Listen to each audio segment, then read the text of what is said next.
Bismillahirrahmanirrahim. Assalamualaikum warahmatullahi wabarakatuh. Pada video kali ini kita akan membahas tentang contoh-contoh program perulangan pada Turbo Pascal. Pada perulangan, kita memiliki 3 statement yang akan kita bahas.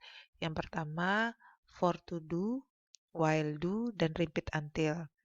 Pada video ini kita akan membahas hanya bentuk-bentuk atau contoh-contoh programnya saja. Oke, kita coba buka yang pertama, yaitu program perulangan for to do.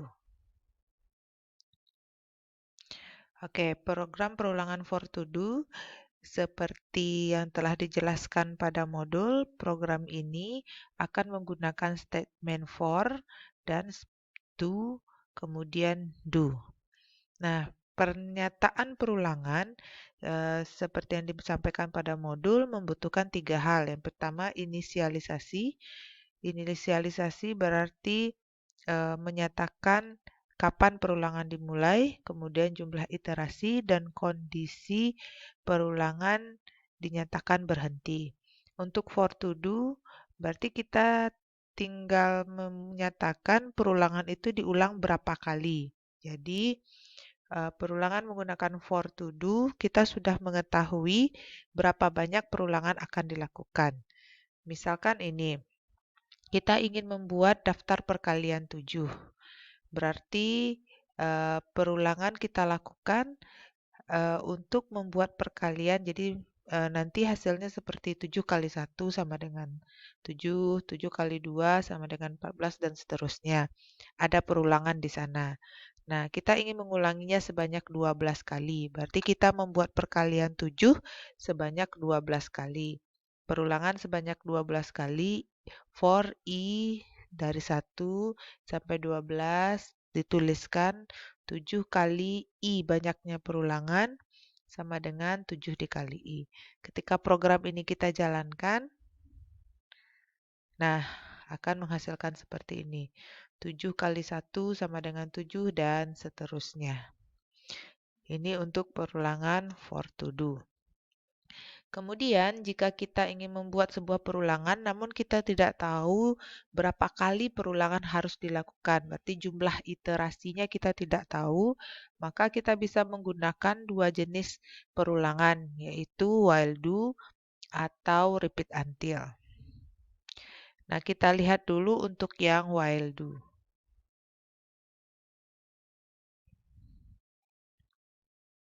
Oke, ini perulangan menggunakan while do. Nah, pada dasarnya perulangan while do dan repeat until memiliki syarat yang sama, yaitu jika perulangan tidak mengetahui berapa kali jumlah iterasinya. Jadi jumlah perulangan, berapa banyak perulangan harus dilakukan tidak bisa kita hitung. Yang kita ketahui hanya kondisi perulangan dinyatakan berhenti atau saat kapan perulangan itu dihentikan. Nah, nanti bisa dilihat perbedaan antara while dan repeat until. Oke, ini program di awalnya seperti biasa, ada yang diinputkan. Program ini adalah program barisan kelipatan 3. Kita akan memunculkan semua angka dari kelipatan 3 sampai batas tertentu. Nah, batas terakhir pemunculan kelipatan 3 yang kita inputkan. Input angka terakhir kelipatan 3 yang akan dimunculkan. Ini akan menjadi syarat atau inisialisasinya. Jadi, I kecil sama dengan N. Kita akan memunculkan kelipatan 3 sampai batas yang kita inginkan. Nah, ini perintahnya, tulis I, di mana I nanti kita jumlahkan terus sebanyak 3 kali. Jadi, misalkan I pertamanya 1, berarti nanti 1 tambah I pertamanya, inisialisasi, berarti kita awali dengan I-nya diawali dengan 3. I pertamanya 3, kemudian 3 tambah 3, 6, dan seterusnya, dan seterusnya. Lihat batas di while ini, dia akan terus dilakukan, perulangan akan dilakukan jika I yang akan muncul itu kecil dari yang akan kecil dari nilai yang diinputkan. Jadi kalau kita ingin kelipatannya hanya sampai 30, berarti nanti N-nya 30, perulangan terus dilakukan sampai I-nya kecil, selama I-nya kecil dari 30.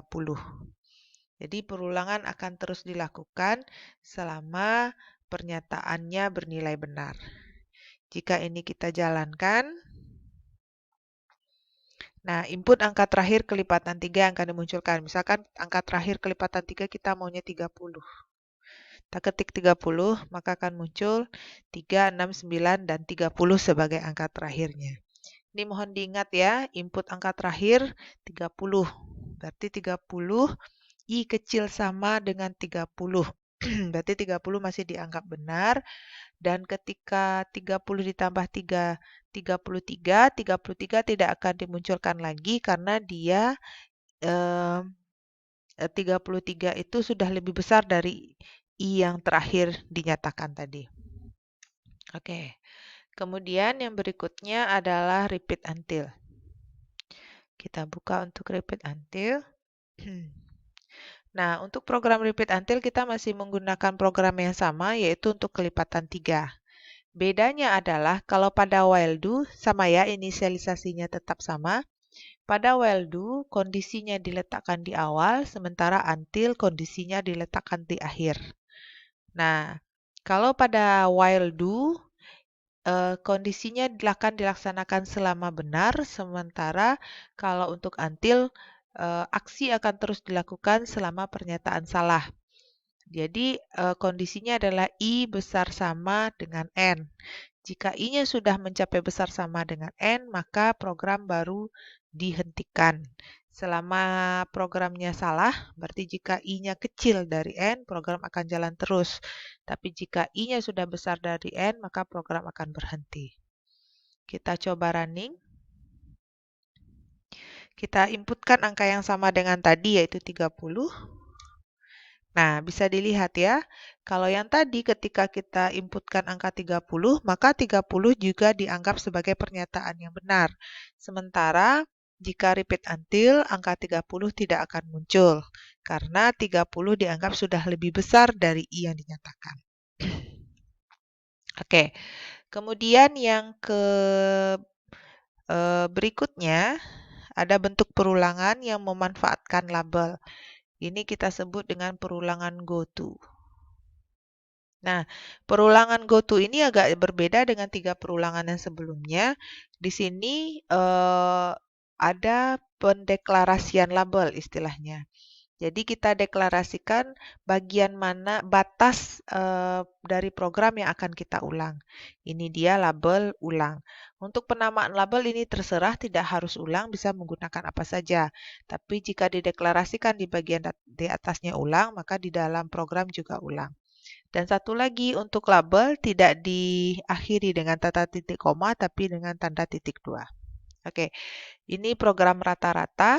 Kita membuat program rata-rata nilai bilangan. Masukkan nilai pertama, masukkan nilai kedua, dan seterusnya. Hitung nilai rata-rata. Nah, di sini.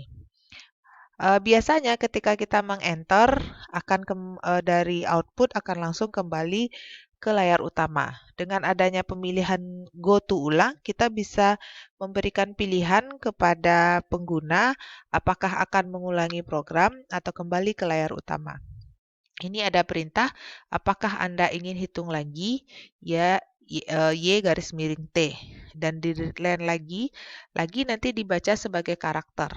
Nah, kita menggunakan penyeleksian kondisi if jika lagi itu adalah Y besar atau Y kecil, maka go to ulang. Jadi maka diperintahkan jika pengguna mengetikkan Y, program akan mengulang lagi untuk memerintahkan pengguna memasukkan nilai pertama atau nilai kedua. Tapi jika diketiknya T, maka program akan berakhir. Oke, kita cobakan. Kita running. Masukkan nilai pertama, kita misalkan saja, ini terserah saja. Nah, akan muncul perintah, apakah Anda ingin hitung ulang lagi? Jika kita ketik Y, dia akan kembali ke perintah awal. Masukkan nilai pertama, masukkan nilai kedua. Tapi jika kita ketik T, dia akan kembali ke program kita. Oke. Nah, demikian 4 buah contoh dari statement perulangan yang ada pada Turbo Pascal. Ini hanya contoh programnya saja. Sementara untuk bentuk penulisan statement, diagram alir, dan definisinya dapat Anda lihat lebih jelas pada modulnya. Demikian saja, terima kasih. Assalamualaikum warahmatullahi wabarakatuh.